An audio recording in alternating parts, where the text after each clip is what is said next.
Depois daquele dia, eu tive a convicção, certeza, que quando a gente trabalha para o Cristo, trabalha para Deus, trabalha para o caminho do bem, a gente recebe muitas recompensas belíssimas. E até hoje eu nunca recebi uma recompensa tão forte como eu recebi a presença de Marta para conversar comigo. Um jovem de 15 anos que não tinha pergunta nenhuma séria para fazer, ela se dedicou 5 minutos de conversa que teve comigo, renunciou 5 minutos às suas atividades só para poder conversar comigo. Foi quando eu conversei com o Fred, ele disse: meu filho, quando a gente está no caminho do bem, renunciando também nossa vida, nossos lazeres, nós recebemos essas visitas. Então, eu sou um jovem de 23 anos, mas que ainda tenho muito para viver no espiritismo e na vida, mas eu já recebi muitas recompensas, experiências fantásticas, e é isso que me faz continuar persistindo. Tive experiências fantásticas com o professor Marcelo, que também foi um grande homem que ajudou na instituição do NACA e o do Suesca. Tive grande ajuda, como já disse, do Fred, do meu pai, da minha mãe, dos queridos amigos. E é só isso que eu tenho para dizer. Eu, como eu disse, tenho 23 anos de idade. Por hora, trabalho numa agência de viagem, de turismo, que fica em Casa Forte, aqui em Recife, em Pernambuco. Faço faculdade de psicologia. Acredito que ainda faltam aí uns 2 anos para me formar. Então, pretendo trabalhar com a psicologia, abordar também a psicologia junto com o espiritismo, não nos tratamentos, mas nas palestras, que é muito importante. Eu lembro que o grande amigo espiritual que sempre me conversa comigo, ele falou para mim assim: por que você não faz psicologia? Eu disse: eu sempre quis fazer, mas eu sempre me achei que eu era incapacitado. Eu disse: você tem muita capacidade. E você fazendo psicologia pode lhe ajudar muito, tanto nas suas palestras, quanto nos caminhos e dificuldades que surgem na sua vida. Então, eu embarguei. Então, acredito que daqui a alguns anos já vou estar formado, podendo ajudar mais ainda as instituições. Então, o espiritismo foi um grande transformador da minha vida. Se hoje eu estou onde eu estou, além das pessoas que me ajudaram e a espiritualidade, é porque o espiritismo me proporcionou isso. Então, se eu tivesse que deixar algum recado, se eu posso assim dizer, para os jovens, é persistência sempre. Vou falar igual um grande amigo espiritual disse para mim: curtam a sua juventude, mas com responsabilidade e com dignidade. E viva para o Cristo. E viver para Jesus não é apenas nas instituições que a gente, mas viver para Jesus é também no trabalho profissional, no lar familiar, dentro da classe de aula, na vida onde ninguém está vendo, até nos lugares mais escondidos da nossa privacidade e na nossa intimidade. Viva Jesus também. Porque Jesus é para viver em todos os lugares. E foi isso que eu aprendi com o Espiritismo, foi isso que o Espiritismo trouxe para mim. Foi aí que eu surgi nesse caminho de palestras.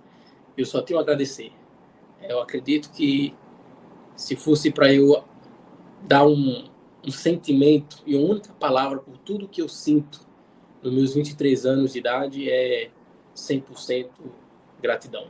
Então, quem quiser fazer alguma pergunta aí, pode fazer, que eu acredito que essa é a minha biografia pequena, até porque eu tenho 23 anos de idade, mas espero que ao longo do tempo possa aumentar mais ainda. Gratidão, Alan. Dá licença para dar boa noite aqui aos nossos net espectadores e dizer para eles que estamos aqui com um amigo, irmão pernambucano, Alan Fonseca, no programa Tempo de Paz. Repetir a gratidão, viu, Alan? Porque a sua história, apesar da idade, está sensacional, né? Muito, muito bom, principalmente para, como você é tão jovem, para todos os nossos jovens aí da doutrina espírita. Parabéns pelo seu relato, chegadas, experiências, trabalho na doutrina espírita e, logicamente, é muito inspirador e estimulante ouvi-lo. Nos dê licença para agradecer a nossos espectadores que estão ao vivo aqui conosco, especialmente a Amélia, o André Mendes da Silva e tantos outros que vão, posteriormente, assistir esse belo relato seu. Eu vou agora chamar o nosso amigo Raimundo para fazer uma pergunta ou fazer algum destaque nesse relato maravilhoso que você fez. Raimundo, fique à vontade. A experiência do Alan na doutrina é muito rica, né? Muito cheia de experiências interessantes, né? Muito jovem já se deparou com esse manancial de recursos espirituais a ajudá-lo nessa jornada, né? Mas eu queria fazer uma pergunta para ele, porque é o seguinte, eu ouvi aí, há um certo dia aqui, uma pessoa dizer que a doutrina espírita tinha que melhorar a sua linguagem para poder atrair o jovem, né?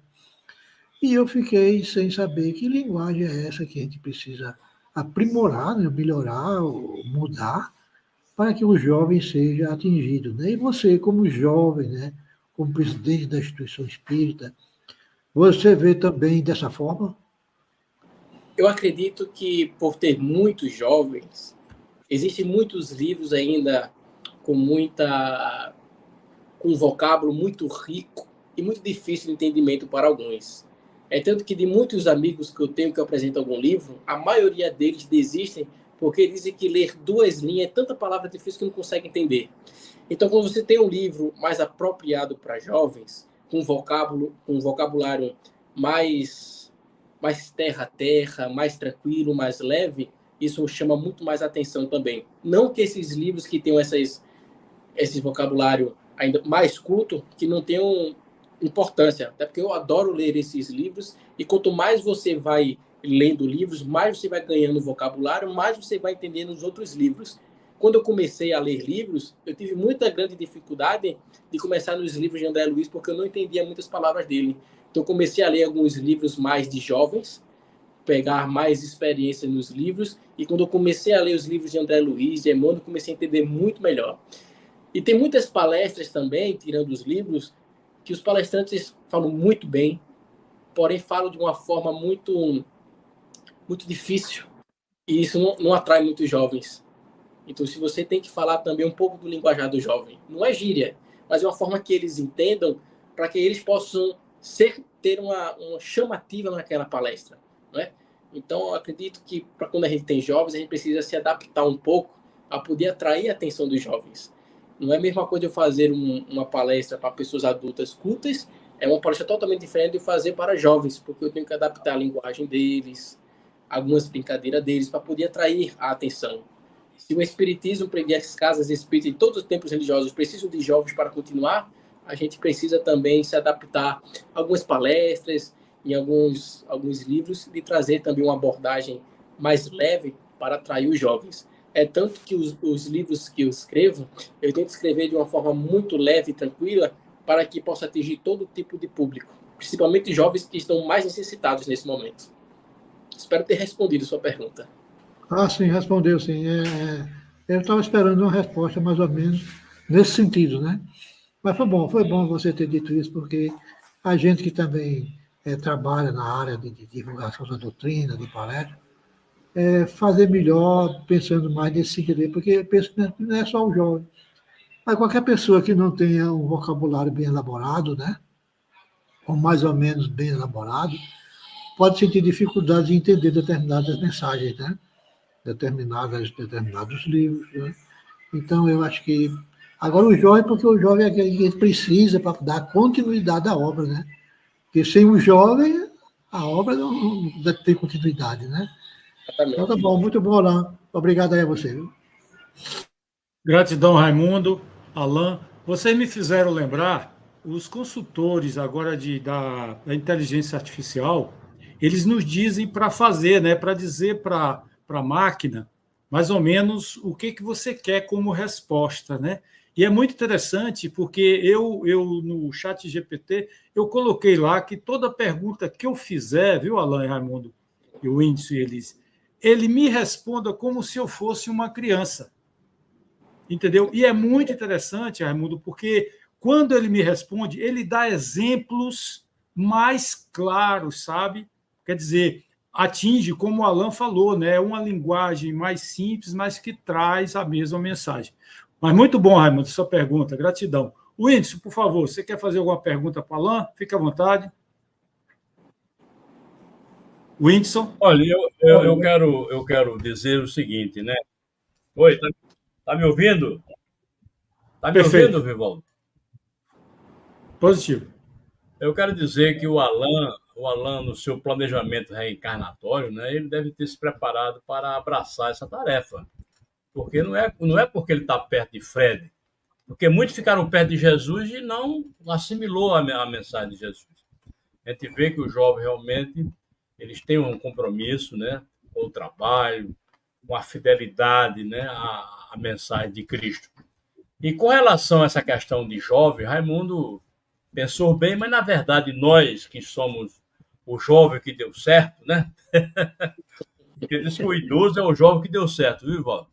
Nós Faz temos tempo. que nos prepararmos, né, para ajudar o jovem, porque são muitas dores, muitas provas que sinalizam essa chegada com essa transição. Então nós temos esse dever de apoiar o jovem, de dar força, né, fazer com que ele realmente possa vencer essas adversidades da vida.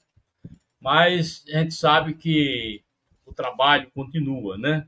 E o meu irmão Alan falou de uma coisa interessante, né? Ele disse que o amor é transformador. Realmente, Alan, o amor é tudo. E eu me lembrei agora, Alan, de uma coisa bem interessante. Diz que uma nora estava muito irritada com a sogra, né? Porque a sogra estava acamada, mas estava procurando realmente causar um certo desconforto na nora. E a nora queria fazer alguma coisa para ver se resolvia aquele problema, né? Aí ela procurou um mestre e disse: Mestre, eu estou querendo encontrar uma saída, porque eu não aguento mais minha sogra. Estou querendo uma saída, uma solução. Aí o mestre disse: Olha, você leva esse pozinho aqui, você bota 3 vezes nas refeições dela, agora você tem que ficar bem legal com ela, tem que ficar amorosa para ninguém descobrir que foi você que provocou o óbito dela, né? Ah, tudo bem, pode deixar. E ela começou a dar o pozinho à sogra, mas tratando com muito amor, com muita amorosidade, com educação. Aí o que aconteceu? Com 30 dias ela voltou lá ao mestre: Mestre, eu não quero mais que a minha sogra morra. E eu quero. O que eu faço agora? Não, aquele pozinho que eu lhe dei é um pozinho de arroz. Porque realmente o mal está em você. Mas como você mudou, tudo mudou. Ou seja, o ódio se transformou em amor. Então veja que coisa linda, né? Esse exemplo, né, que aconteceu. Então nós também podemos realmente mudar essa história, né? Desenvolvendo esse amor que há dentro de nós. Então, Alan, parabéns, meu irmão. Que Deus te abençoe. Eu agora vou colocar você nas minhas orações para você continuar cada vez mais comprometido com Jesus, né? Porque isso é muito bonito, né? Muito belo. Que Deus te abençoe. E vamos voltar mais vezes, né, o meu caro Vivaldo, no outro programa, né, para ele trazer mais, digamos assim, história, né? Com certeza. Aí depois a gente conversa.